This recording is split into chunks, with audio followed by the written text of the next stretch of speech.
요즘 비즈니스 얘기할 때 ESG 이 단어 빼놓을 수 없죠. 이게 더 이상 그냥 좋은 일 하자는 구호가 아닙니다. 완전히 새로운 게임의 규칙, 우리 기업의 생존과 성장을 결정짓는 핵심이 됐어요.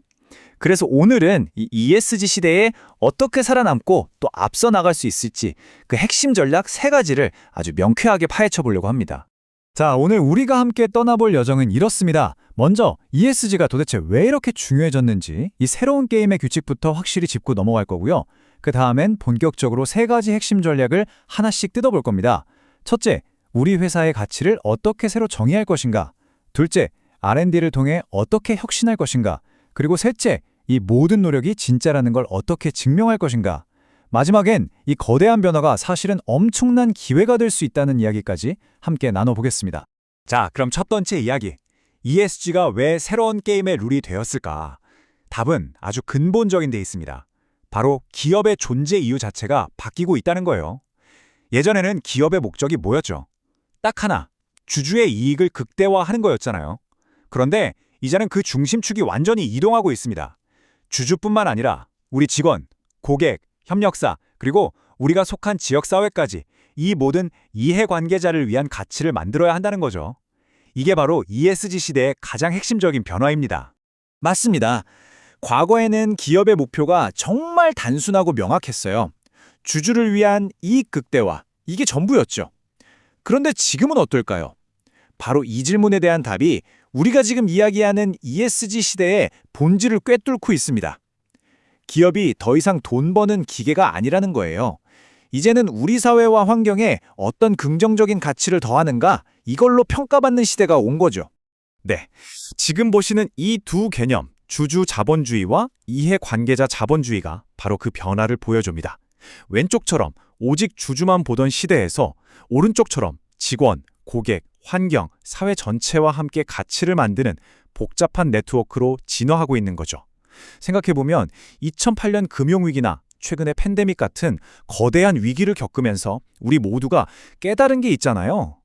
아, 한 기업의 잘못된 결정이 사회 전체를 이렇게 흔들 수 있구나. 바로 그 경험 때문에 이제 기업에게 훨씬 더 넓은 범위의 책임을 요구하게 된 겁니다.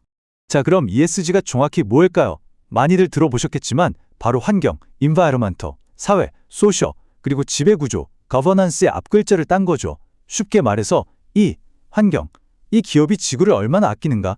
S, 사회, 이 기업이 사람들을, 그러니까 직원이나 고객, 지역사회를 어떻게 대하는가? 마지막 G, 지배구조, 이 기업이 얼마나 투명하고 윤리적으로 운영되는가? 이걸 보는 거예요. 그러니까 돈만 잘 버는지를 보는 게 아니라 이런 비재무적인 요소들을 종합적으로 평가해서 이 기업이 장기적으로 살아남을 수 있을지를 판단하는 핵심 기준이 된 거죠. 이 타임라인을 보시면 ESG가 갑자기 툭 튀어나온 유행이 아니라는 걸 확실히 알 수 있습니다. 보세요. 시작은 무려 1987년 지속가능한 발전이라는 개념이 처음 나왔을 때부터예요. 그게 2000년대에 들어와서 유엔을 통해 투자의 원칙이 되고 계속 발전해 오다가 이제는 바로 우리 현실이 됐습니다. 2030년까지 우리나라 코스피 상장사들은 모두 이 지속가능 경영 보고서를 의무적으로 내야만 해요. 그러니까 이건 수십 년에 걸쳐서 차곡차곡 쌓여온, 이제는 누구도 거스를 수 없는 거대한 흐름, 비즈니스의 새로운 표준이 된 겁니다. 자, 이제 새로운 규칙을 이해했으니 본격적으로 전략 얘기를 해보죠. 첫 번째 전략은 바로 가치의 재정의입니다. 이건 단순히 우리 회사는 착한 회사입니다 라고 선언하는 걸 넘어서는 문제예요. 우리는 어떻게 돈을 벌면서 동시에 사회에 기여할 것인가? 이 경제적 가치와 사회적 가치 사이의 균형점을 어떻게 찾아낼 것인가에 대한 아주 근본적인 질문을 던지는 것부터 시작해야 합니다. 이 표를 보시면 지금 기업들이 어떤 고민을 하고 있는지 한눈에 보입니다. 가로축이 경제적 가치, 그러니까 돈을 버는 능력이고요. 세로축이 사회적 가치, 즉 사회에 얼마나 기여하는지예요. 둘 다 못하면 한심한 기업이죠. 돈은 잘 버는데 욕먹는 기업은 얄미운 기업이고요. 반대로 좋은 일만 하다가 돈을 못 벌면 살아남기 힘든 순진한 기업이 됩니다. 그럼 우리가 가야 할 길은 어딜까요? 명확하죠? 바로 오른쪽 맨 위, 경제적으로도 성공하고 사회적으로도 존경받는 똑똑한 기업입니다. 이게 바로 ESG 시대의 목표점이에요. 결국 핵심은 이겁니다. 이제 목표는 단순히 이익 그 자체가 아니에요. 사회를 위한 지속가능한 가치를 만드는 거죠. 사회라는 좋은 토양에 깊이 뿌리를 내려야만 재무적 성과라는 열매도 꾸준히 맺을 수 있는 겁니다. 단기적인 이익만 쫓는 방식은 더 이상 통하지 않아요. 사회와 함께 성장하는 비즈니스 모델을 만들어야만 길게 보고 살아남고 또 번영할 수 있습니다. 두 번째 전략으로 넘어가 볼까요? 바로 R&D로 어떻게를 척신하라는 겁니다.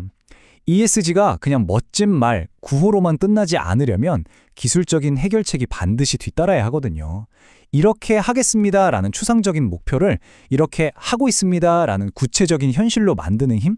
그게 바로 연구개발, R&D에 있습니다. 포스코의 이 수소환원 제철 기술 로드맵을 보면 딱 감이 옵니다. 위쪽에 보이는 게 석탄을 쓰는 전통적인 고로 방식이에요. 여기서 어마어마한 탄소가 나오죠. 그런데 포스코는 R&D에 엄청나게 투자해서 결국 아래쪽에 보이는 하이렉스 공정으로 가려고 하는 겁니다. 이건 석탄 대신에 수소를 사용해서 쇳물을 만드는 기술이에요. 그럼 뭐가 달라지냐고요? 탄소 배출이 제로가 됩니다. 말 그대로 기술로 ESG를 현실로 만들어내는 거죠. SK텔레콤의 사례도 한번 볼까요? 이 회사는 자기들이 가장 잘하는 것, 바로 ICT 기술을 ESG에 똑똑하게 접목시키고 있어요. 예를 들면 AI로 통신망 전력 사용량을 최적화해서 에너지를 아끼고요. 우리가 맨날 쓰는 티맵 내비게이션 있죠? 이걸로 연비가 좋은 길을 알려줘서 자동차 온실가스를 줄여주는 식이에요. 제주에서는 스타벅스랑 손잡고 다회용 컵 프로그램도 운영하고요. 이렇게 자신들의 핵심 기술을 가지고 다방면에서 해결책을 찾아내고 있는 겁니다. R&D의 역할은 여기서 그치지 않고 더 큰 그림으로 확장됩니다. 바로 순환경제를 만드는 엔진이 되는 거죠. 과거의 경제는 자원을 캐서 물건을 만들고 쓰고 버리는 일직선 모델이었잖아요. 하지만 이제는 생산하고 사용하고 다시 자원으로 되돌리는 순환고리를 만드는 게 필수가 됐습니다. 바로 이 순환경제를 현실로 만들기 위해서 글로벌 기업들이 R&D에 엄청난 투자를 하고 있는 거고요. 자, 이렇게 우리 회사의 가치를 새로 정립하고 기술로 혁신까지 이뤄냈다고 칩시다. 그럼 끝일까요? 아니죠. 마지막 세 번째 전략이 남아 있습니다. 바로 진정성을 증명하는 것. 우리가 하는 이 모든 노력이 그냥 보여주기식 홍보가 아니라 정말로 의미 있는 변화를 만들고 있다는 걸 어떻게 보여줄 수 있을까요? 그 답은 바로 측정, 투명성, 그리고 신뢰. 이 세 가지 키워드에 있습니다. 경영학의 아버지 피터 드러커가 이런 말을 했죠. 측정할 수 없으면 관리할 수 없다. 이 말이 지금 ESG 시대에 그 어떤 때보다 더 중요해졌습니다. 우리가 탄소를 얼마나 줄였는지, 우리 협력업체의 직원들의 인권은 잘 지켜지고 있는지, 우리 회사 이사회는 얼마나 다양한 사람들로 구성되어 있는지, 이 모든 걸 그냥 열심히 하고 있습니다가 아니라 객관적인 데이터로 딱 보여주고 관리하지 못하면 ESG 경영은 그냥 속빈 강정이 될 수밖에 없어요. 그리고 이 진정성을 증명하는 길에서 가장 조심해야 할 함정이 바로 그린워싱입니다. 말 그대로 실제로는 환경을 오염시키면서 겉에만 친환경인 척 녹색 페인트를 칠하는 행위죠. 예를 들면 재활용도 안 되는 포장재를 쓰면서 상표에 조그만 나뭇잎 그림 하나 그려 넣는 거예요. 이런 행동은 들통나는 순간 소비자들이 쌓아온 신뢰를 한 방에 무너뜨릴 수 있는 아주 위험한 일입니다. 이제 이런 투명한 공개는 하면 좋은 일이 아니라 반드시 해야 하는 일이 되고 있습니다. 바로 2030년, 이때가 되면 우리나라의 모든 코스피 상장사는 의무적으로 지속가능 경영 보고서를 내야만 합니다. 이게 뭘 의미할까요? 지금부터라도 체계적으로 데이터를 모으고 관리하는 시스템을 갖추지 않으면 안 된다는 뜻이죠. 이제 정직하게 보고하는 것이 곧 법을 지키는 문제가 되는 시대가 온 겁니다. 자, 지금까지 ESG라는 새로운 규칙과 또 그걸 헤쳐나갈 전략에 대해 이야기했는데요. 듣다 보면 이거 해야 할 숙제가 너무 많다 싶을 수도 있어요. 하지만 여기서 관점을 확 바꿔볼 필요가 있습니다. ESG는 단순히 지켜야 할 규제나 피해야 할 리스크가 아니에요. 오히려 그 안에 엄청난 비즈니스 기회가 숨어 있습니다. 어떻게 전 세계가 직면한 과제를 우리 회사의 새로운 성장 동력으로 바꿀 수 있을까요? 그 기회를 찾을 수 있는 지도가 바로 여기에 있습니다. 유엔이 제시한 17개의 지속가능 발전 목표, SDGs입니다. 이걸 그냥 인류가 해결해야 할 숙제 목록으로만 보면 안 돼요. 비즈니스를 하는 사람들 눈에는 이게 바로 보물지도로 보여야 합니다. 인류가 가장 시급하게 해결하고 싶어하는 문제들이 쭉 나열돼 있잖아요. 그게 바로 미래의 가장 큰 돈이 될 비즈니스의 방향을 알려주고 있는 겁니다. 이 보물지도를 한번 읽어볼까요? 예를 들어 7번 목표, 깨끗한 에너지.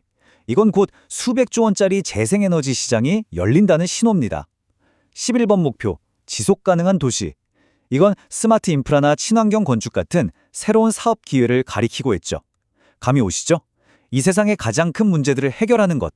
그게 바로 우리 시대의 가장 큰 비즈니스 기회가 되는 겁니다. 그래서 마지막으로 여러분께 이 질문을 던지고 싶습니다.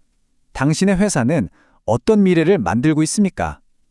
결국 ESG는요, 숫자만 빼곡한 재무제표를 넘어서 우리 회사가 이 세상에 어떤 긍정적인 발자국을 남길 것인가에 대한 이야기입니다.